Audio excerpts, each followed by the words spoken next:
안녕하십니까. 88 북소리에 오신 여러분들을 진심으로 환영합니다. 오늘 여러분들에게 소개할 책의 제목은 데일 카네기 인간관계론, 현대지성에서 출간했고 데일 카네기가 지었으며 임상훈 씨가 옮긴 것입니다. 인간관계는 친구를 만들고 적을 만들지 않는 것에서 시작됩니다. 데일 카네기 인간관계론은 이런 인간관계의 핵심을 꿰뚫습니다. 친구를 만들고 사람을 설득하는 법이라는 제목으로 1939년 처음 출간된 데일 카네기의 책은 80년이 넘도록 수많은 사람들에게 영향을 끼쳐왔습니다. 이후에 나온 모든 자기계발서들이 이 책의 영향을 받았다고 해도 과언이 아닙니다. 세계적인 투자자 워런 버핏의 인생을 바꾼 책이자 누구나 꼭 한 번은 읽어야 할 책이기도 합니다. 수없이 많은 자기계발서 중에서도 이 책이 가장 독보적인 이유는 무엇일까? 바로 간결함입니다. 이 책은 가장 단순한 원칙들로 복잡한 인간관계에 대한 우리의 고민을 명쾌하게 해결해 줍니다. 사람을 다루는 기본적인 방법, 사람들이 당신을 좋아하도록 하는 방법, 사람들을 설득하는 방법, 반발 없이 상대를 변화시키는 방법까지 실생활에 적용할 수 있는 다양한 원칙을 풍부한 사례와 함께 제시합니다. 자, 그러면 어디서든 환영받는 사람이 되는 방법, 친구를 얻기 위해 왜 이런 책이나 들여다보고 있는가? 세상에서 가장 친구를 잘 사귀는 이의 기술을 연구해 보는 게 더 낫지 않을까? 그가 누구냐고? 아마도 내일 당장이라도 길거리를 걸어 내려오고 있는 그를 만날 수도 있다. 가까운 거리에 다가가면 그는 벌써 꼬리를 흔들기 시작할 것이다. 당신이 멈춰서 만지려고 하면 그는 아마도 자리에서 펄쩍펄쩍 뛰며 얼마나 당신을 좋아하는지 보여줄 것이다. 그리고 당신은 그가 보이는 이러한 애정 표현 뒤에 어떤 꿍꿍이 속도 없다는 사실을 알고 있다. 그는 당신에게 부동산을 팔려들지 않는다. 당신과 결혼하기를 원치도 않는다. 걔가 먹고 살기 위한 어떤 일도 하지 않는 유일한 동물이라는 것을 생각해 본 일이 있는가? 암탉은 달걀을 낳고 소는 우유를 주고 카나리아는 노래를 한다. 하지만 걔는 먹고 살기 위해 아무 일도 하지 않는다. 그저 당신을 사랑할 뿐이다. 내가 5살이었을 때 아버지는 50센트를 주고 노란 강아지를 한 마리 사주셨다. 그 녀석은 어린 시절의 빛이었고 즐거움이었다. 오후 4시 반쯤이면 그 녀석은 앞마당에서 아름다운 두 눈을 반짝이며 지치지도 않고 뚫어져라 길만 바라보고 앉아 있었다. 그러다가 내 목소리를 듣거나 혹은 내가 덤불 사이로 도시락통을 흔들며 오는 것을 보면 녀석은 쏜살처럼 달려나와 단숨에 언덕을 뛰어 올라와선 나를 반기며 껑충껑충 뛰고 환희로 가득 차 지저댔다. TP는 5년 동안 항상 내 곁에 있어 주었다. 그러던 어느 날 밤이었다. 그날은 결코 잊지 못할 것이다. 녀석은 내 바로 앞에서 번개에 맞아 죽었다. TP의 죽음은 어린 시절 내게 커다란 슬픔이었다. TP, 넌 심리학책을 읽지 않았지. 그럴 필요가 없었어. 너는 축복받은 본능으로 다른 사람에게 진정한 관심을 가지면 한두 달 만에 다른 사람들이 너에게 관심을 갖게 만들려고 노력하면서 이 2년 동안 사귈 수 있는 친구보다 훨씬 더 많은 친구를 사귈 수 있다는 걸 알고 있었으니까. 다시 한번 말하겠다. 당신이 다른 사람에게 관심을 가지면 단 2달 만에 다른 사람들이 당신에게 관심을 갖도록 노력하며 2년 동안 얻을 수 있는 친구보다 훨씬 더 많은 친구를 얻을 수 있다. 하지만 당신과 나는 평생 다른 사람들의 관심을 끌려고 애쓰는 사람들을 잘 알고 있다. 그런 사람들은 평생 실수를 저지르고 있는 셈이다. 물론 그런 노력은 아무런 효과가 없다. 사람들은 당신에게 관심이 없다. 사람들은 내게도 관심이 없다. 사람들은 자신에게만 관심이 있다. 아침에도 점심에도 그리고 저녁에도. 뉴욕 전화회사는 전화 통화를 연구하며 사람들이 어떤 낱말을 가장 많이 사용하는지에 대해 알아보았다. 이미 짐작했을 것이다. 그 낱말은 인칭 대명사 나였다. 이 낱말은 500건의 대화 중에 무려 3,999번이나 사용되었다. 나. 당신이 찍힌 단체 사진을 볼 때 사진에서 누구를 가장 먼저 찾는가? 사람들이 당신에게 관심 있다고 생각한다면 다음의 질문에 답해보라. 당신이 오늘 밤 죽었다고 하자. 얼마나 많은 사람이 장례식에 올까? 당신이 사람들에게 먼저 관심을 보이지 않는데 사람들이 왜 당신에게 관심이 있어야 하는가? 연필을 손에 쥐고 여기에 당신의 대답을 써보라. 다른 사람에게 좋은 인상을 남기고 다른 사람으로 하여금 우리에게 관심을 갖게 만들려고 애쓰는 데서 멈춘다면 우리는 진정한 친구, 진심으로 우리에게 대해주는 친구는 많이 사귀지 못하게 될 것이다. 친구, 그것은 진짜 친구는 그런 식으로 만들어지지 않기 때문이다. 나폴레옹은 이런 시도를 해본 사람이다. 그는 자신의 아내 조세핀을 마지막으로 만나는 자리에서 이렇게 말했다고 한다. 조세핀, 나는 세상에서 그 어떤 사람보다도 행복한 사람이었어. 하지만 지금은 내가 세상에 의지할 수 있는 사람이라고는 당신밖에 없구려. 그런데 역사가들은 조세핀마저도 나폴레옹이 믿고 의지할 수 있는 사람이 아니었다고 믿고 있다. 빈의 저명한 심리학자였던 알프레드 아들러는 삶의 의미라는 책을 썼다. 이 책에서 그는 말했다. 다른 사람에게 관심이 없는 사람은 살아가면서 가장 커다란 문제와 마주치고 다른 사람에게 가장 커다란 피해를 끼치는 사람들이다. 그런 사람들로부터 인류의 가장 커다란 폐해가 생겨난다. 학식을 자랑하는 심리학책을 아무리 많이 읽더라도 당신이 나 같은 사람에게 이보다 더 중요한 말을 찾아내기란 쉽지 않다. 나는 반복을 좋아하지 않지만 아들러의 말은 워낙 중요한 의미로 가득 차 있으니 다시 한번 강조해서 써보겠다. 다른 사람에게 관심이 없는 사람은 살아가면서 가장 커다란 문제와 마주치고 다른 사람에게 가장 커다란 피해를 끼치는 사람들이다. 그런 사람들로부터 인류의 가장 커다란 폐해가 생겨난다. 한 번은 뉴욕대에서 단편소설 쓰기 수업을 듣는 중 콜리아스 지의 편집자가 초청 강사로 수업을 진행한 일이 있었다. 그는 매일같이 책상 여기저기에 흩어져 있는 많은 소설들을 읽는다고 했다. 그런데 단 몇 문단만 읽어도 작가가 사람을 좋아하는지 그렇지 않은지를 알 수 있다고 했다. 그는 말했다. 작가가 사람을 좋아하지 않으면 사람들도 그가 쓴 이야기를 좋아하지 않습니다.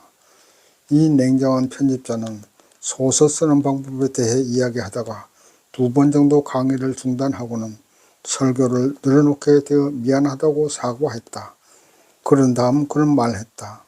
여러분께 드리는 말씀은 목사님도 말씀하실 법한 내용입니다. 하지만 기억하십시오. 이야기를 잘 쓰길 원한다면 사람들에게 관심을 가져야 합니다.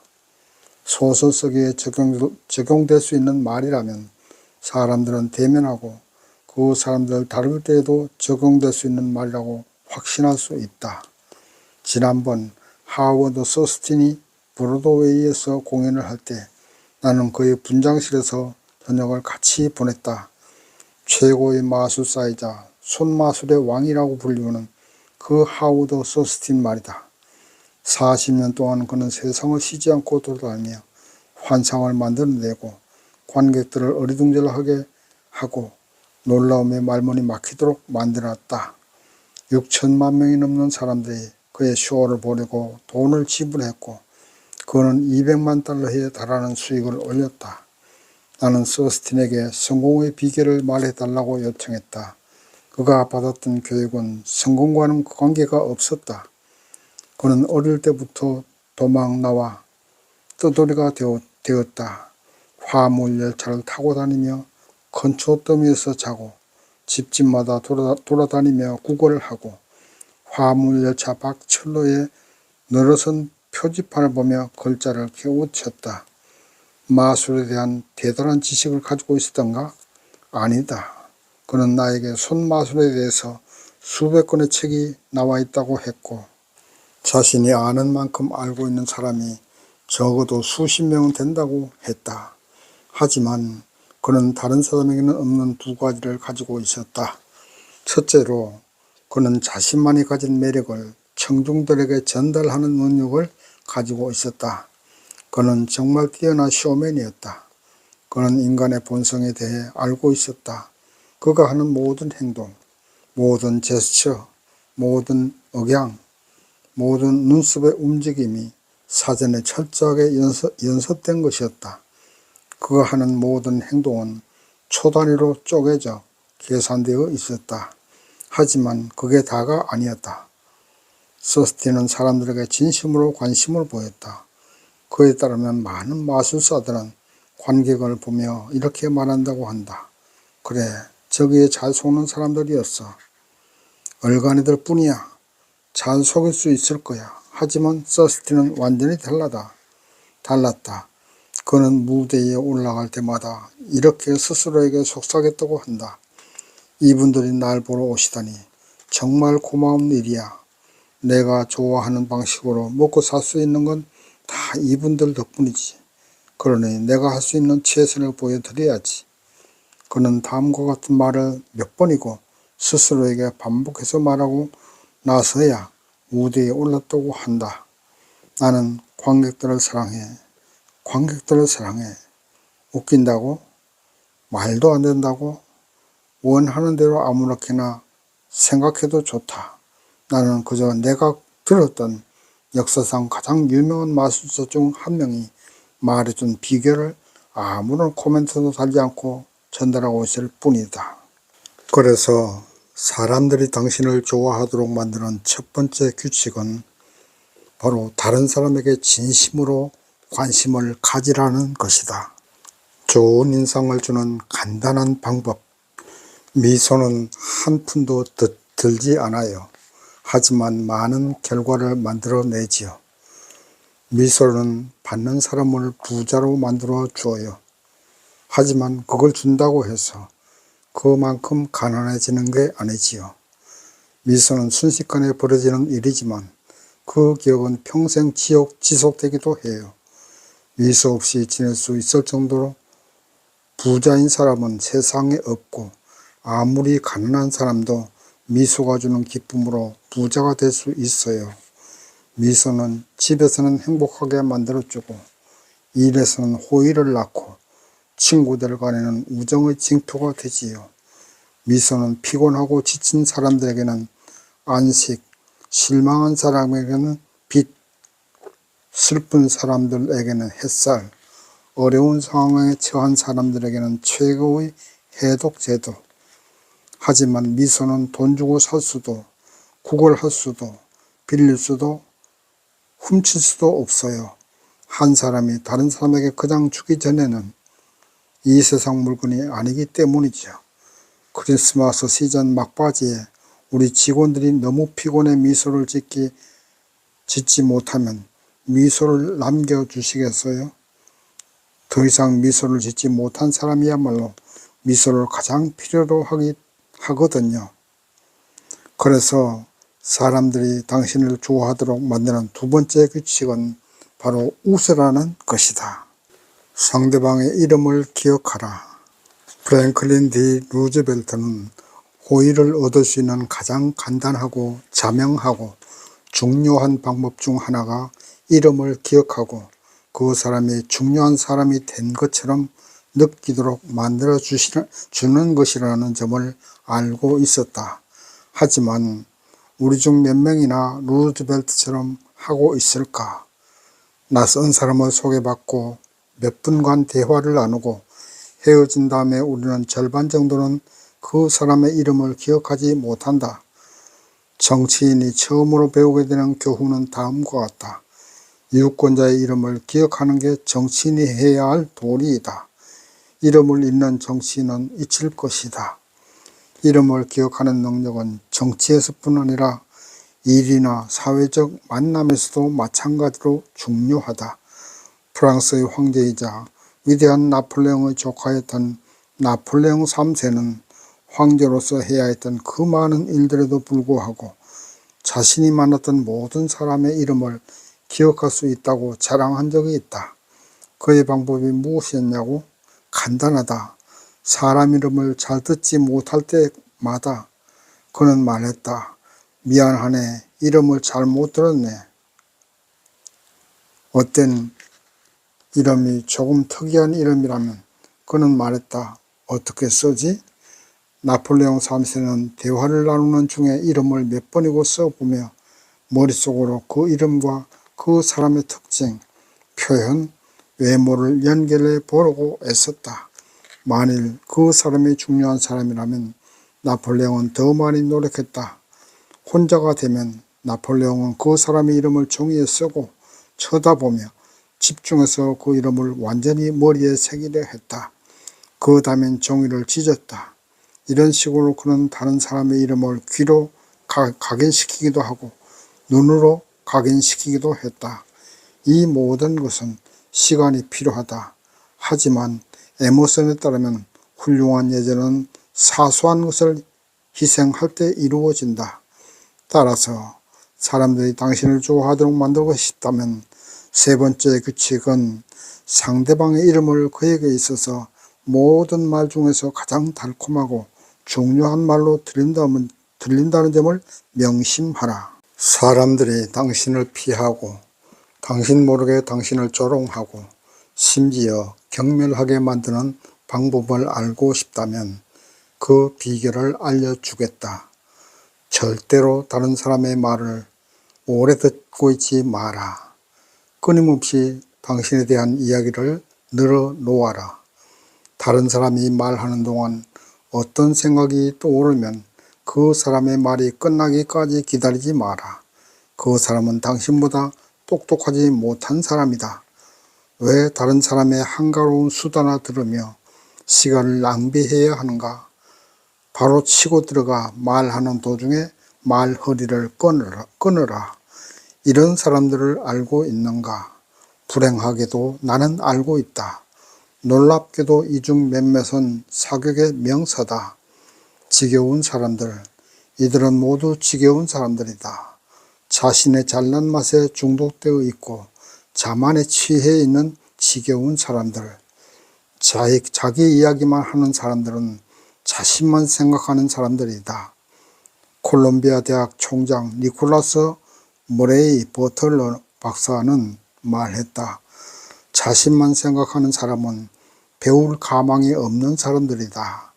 아무리 많은 교육을 받았더라도 배움이 없는 사람들이다. 그래서 여러분들이 대화를 잘하는 사람이 되기 원한다면 다른 사람의 이야기를 열심히 듣는 사람이 되어야 한다. 찰스 노셈 리 여사가 말하듯 관심을 받고 싶으면 먼저 관심을 가져라. 다른 사람이 좋아하며 대답할 만한 질문을 하라. 그 사람에게 자신과 자신의 업적에 대해 말해 달라고 하라. 당신과 이야기를 나누고 있는 사람은 당신과 당신의 문제보다는 자신과 자신의 욕구, 자신의 문제에 100배는 더 관심이 있다는 사실을 기억하라. 그의 충치는 100만 명의 사상자를 낸 중국의 기근보다 훨씬 중요한 문제이다. 그의 목에 난 종기는 아프리카에서 일어난 40건의 지진보다 더 중요하다. 다음에 누군가와 대화를 시작할 때 이를 기억하라. 따라서 다른 사람이 당신을 좋아하도록 만들고 싶다면 네 번째 규칙은 잘 듣는 사람이 되어라. 다른 사람들이 자신에 대해 이야기하도록 만들어라. 사람들의 관심을 끄는 방법. 인간관계를 배운 후 기본의 씨는 말했다. 그러다가 저는 전략을 바꾸기로 마음먹었습니다. 저는 이 사람이 어디에 관심을 갖는지, 그의 마음을 사로잡고 있는 것은 무엇인지 찾아보기로 했습니다. 저는 그분이 미국 호텔인연합이라는 호텔 경영자들의 모임에 나간다는 것을 알게 되었습니다. 그분은 그 단체의 회원에 만족하지 않고 넘쳐 흐르는 열정으로 인해 그 단체를 대표하는 회장이 되고 나중에는 호텔인 국제연합에서도 회장이 되셨습니다. 어디에서 모임이 열리더라도 그곳에 계셨죠.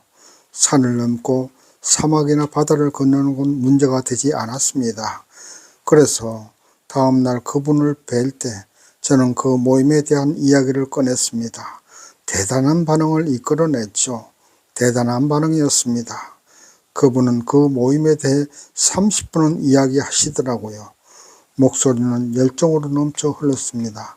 저는 이 모임이 그분의 취미이자 평생의 열정이라는 것을 너무도 분명히 알 수 있었습니다.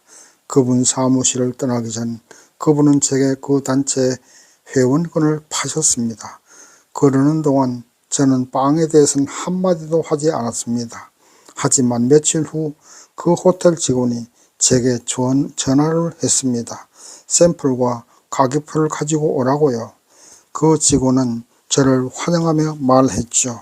우리 사장님께 무슨 짓을 했는지는 알 수 없지만 사장님은 확실히 당신에게 넘어간 것 같아요.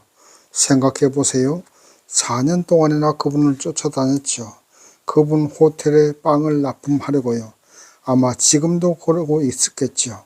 그분이 어디에 관심이 있고 어떤 이야기를 좋아하시는지 알아내려 애쓰지 않았다면 말입니다. 따라서 다른 사람이 당신을 좋아하게 만들고 싶다면 5번째 규칙은 다른 사람의 관심사에 맞추어 이야기하라는 것입니다.